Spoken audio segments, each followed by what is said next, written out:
Off Grid with Doug and Stacy, and I'm Stacy. And as you guys know, if you were watching our videos last time, I was out of town for a few days and I left Doug all alone to fend for himself. And then when we got home that night, I get home and it's been pouring rain. That day we got like 3 inches of rain, and Maggie was soaking wet when we got home, and she's running around and she went crazy and was barking, and then all of a sudden I'm like, what is that horrible smell? And you got it, this little stinker, and she just turned a year old actually on Sunday. She got skunked. She got sprayed by a skunk, and I thought, oh no, what am I gonna do? And I bet a lot of you are wondering if I used tomato juice or not, and I did not use tomato juice because that's really like a myth. It basically, when people did that, it would kind of mask the smell, but it will not get rid of the smell. So what I did is I put this little concoction together and it worked great. Now I'm gonna show you how I did it and what I put together to get rid of the smell, because last night I didn't even want to get this close to her or even way over there. So right now she's all lovable again and ready to hug because it worked great. Let's get started. Very simple, very easy. You guys know baking soda absorbs odors, so that it was my go-to thing right here. So I got some baking soda. So all I did was get a jar, and I'm gonna do about 1/4 cup of baking soda. About a teaspoon or so of soap. So I like to use the Dr. Bronner's. You just want a soap that's biodegradable and very natural. So I put about a teaspoon of soap in there.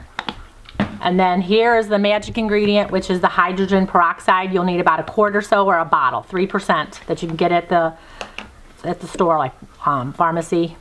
And then you just put a whole quart in there. And the good thing about this was Maggie was already wet. So you want to make sure you saturate your dog from head to toe, get them all, you know, wet. And then you're going to apply this solution after you mix it up really good over your dog, and you're gonna let it set for 5 minutes. So she was wet, and it was dark last night, and so we're off grid, we don't have any light, so I couldn't show you all this. So basically I went ahead and I poured the solution over her. I just kind of stayed there with her, waited about 5 minutes or so, and then I went ahead and I rinsed it.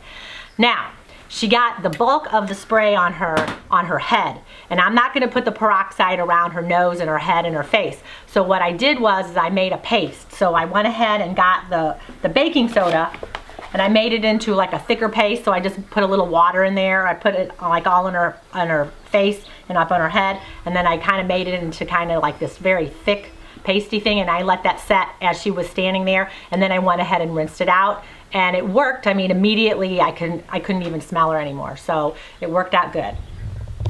Well, I hope you guys got something from this video, because it's crazy. I've always thought that, when is this gonna happen to me? And it never has ever happened to the dogs before.